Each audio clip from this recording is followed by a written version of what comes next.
Hello everyone, আসসালামু আলাইকুম। সবাই কেমন আছেন? আশা করছি সবাই খুব ভালো আছেন। আমরাও আলহামদুলিল্লাহ ভালো আছি। আরও একটা নতুন ভিডিও নিয়ে আপনাদের মাঝে হাজির হলাম। আর আমি আজকে ভিডিওটা এখান থেকে শুরু করেছি। রুটি শেষ হয়ে গিয়েছে, তাই ভাবলাম আজকে যেহেতু সময় আছে একটু রুটি বানিয়ে রাখি। আর এরকম করে রুটি বানিয়ে রাখলে সকালে নাস্তা বানানোর ঝামেলা থাকে না। আর আমি রুটিটা বানিয়ে হালকা করে ছেঁকে রেখে দিয়েছি। এরপরে আমি চলে আসলাম দুপুরে রান্নার কাজে। আর আমি সর্বপ্রথম ভাজি করেছি পুঁইর ফল, আর এখন ইলিশ মাছ রান্না করব। আর এই যে আমার ইলিশ মাছটা রান্না করা হয়ে গিয়েছে। আমি আগে ইলিশ মাছটা কেটে লবণ দিয়ে অনেকক্ষণ মেখে রেখেছিলাম, যাতে করে মাছের মধ্যে লবণটা একদম ভেতরে ঢুকে যায়। আর এইখানে আমি কাঁচামরিচ দিয়ে তরকারিটা রান্না করেছি। কাঁচামরিচের তরকারি রান্না করলে কালারটা এরকমই আসে। আমি এখানে কোনো রকমের শুকনো মরিচ ইউজ করি নাই। আর কাঁচামরিচটা আমি ব্লেন্ডার করে দিয়েছি, জিরা পেঁয়াজ আর কাঁচামরিচ ব্লেন্ড করে দিয়েছি। আর এখানে একটু লাল শাক ভাজি করেছি, আর সাথে একটু পাঙাশ মাছ ভুনা করতেছিলাম পেঁয়াজ দিয়ে। পাঙাশ মাছটা ভুনা করার জন্য আমি আগে এখানে মাছটা ভালো করে ভেজে নিয়ে তারপরে ভুনা করেছি। রান্নার রেসিপিটা আর দেওয়া হয় নাই। আর এই যে আমার পাঙাশ মাছ রান্নার ফাইনাল লুক কেমন হয়েছে অবশ্যই কমেন্ট করে জানাবেন।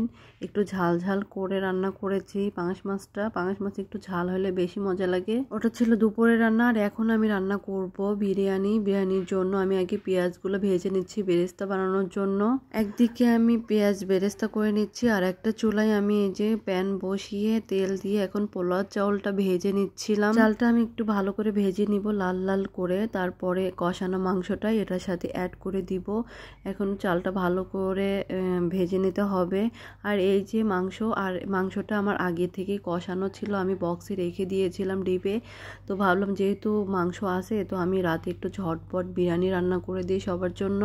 মাংস যেহেতু আগে থেকেই কষানো ছিল, এই জন্য রান্না করতে আমার বেশি সময় লাগবে না। এখন এই যে মাংসটা দিয়ে আমি চালটা ভালো করে এখন ভেজে নিচ্ছিলাম। বিরিয়ানি রান্নার জন্য চালটা ভালো করে ভাজা হয়ে গিয়েছে। এখন আমি এর মধ্যে অ্যাড করে দেব পানি। এর মধ্যে আমি কয়েকটা কাঁচামরিচও দিয়েছিলাম। যেহেতু মাংসটার মধ্যে সব কিছুই দেওয়া ছিল, এই জন্য আমি শুধুমাত্র চালটাই ভেজে নিয়েছি। আর উপর দিয়ে শুধুমাত্র পেঁয়াজ বেরেস্তা দিব। আর এই যে মোটামুটি আমি পানি দিয়ে এখন ঢেকে রেখেছিলাম কিছুক্ষণ। আর এই যে বলক উঠে গিয়েছে, এখন আমি ঢাকনাটা সরিয়ে বিরিয়ানিটা একটু নাড়া দিয়ে দিলাম। আর এই যে মোটামুটি সেদ্ধ হয়ে যাবে। আর এখন আমার মামনিটা কেক খাচ্ছে, সেটাই আপনাদের সাথে শেয়ার করতেছি। এই কেকটা নোহামনির আপি নোহার জন্য পাঠিয়েছে। আর সবসময় তো আপনারা দেখেন নোহার আপি নোহার জন্য কেক পাঠায়।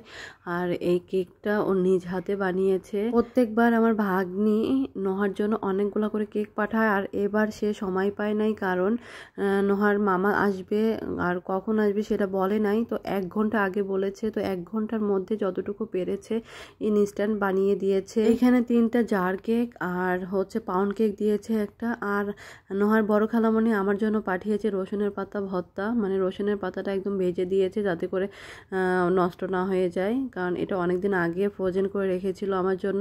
আর এখানে এই যে আমার বিরিয়ানিটা রান্না হয়ে গিয়েছে, আমি পেঁয়াজ বেরেস্তা দিয়ে উপরে সুন্দর করে সাজিয়ে নিয়েছি। এখন বিরিয়ানিটা নাড়া দিয়ে নিচ্ছিলাম। বিরিয়ানিটা রান্না পুরোপুরি শেষ। এখন সবাইকে গরম গরম খেতে দিব।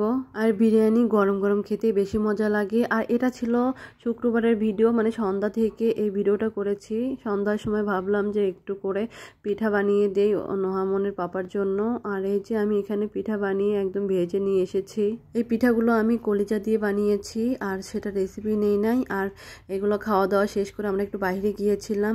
আর এখন আমি বাইরে থেকে ঘুরে এসে সবার জন্য একটু নান আর চিকেন চাপ বানাচ্ছিলাম, কিন্তু নানটা আমার হয় নাই। তো কি হয়েছে, মন খারাপ হয়ে গিয়েছিল একটু। তারপরে আমি সেই ডোটা দিয়েই পরোটা ভাজিয়ে দিয়েছি সবাইকে। আজকের ভিডিওটা এই পর্যন্ত। সবাই ভালো থাকবেন, সুস্থ থাকবেন। দেখা হবে নেক্সট কোনো ব্লগে। আর আমাদের ভিডিও যদি আপনাদের ভালো লেগে থাকে অবশ্যই লাইক কমেন্ট এন্ড শেয়ার করে দিবেন।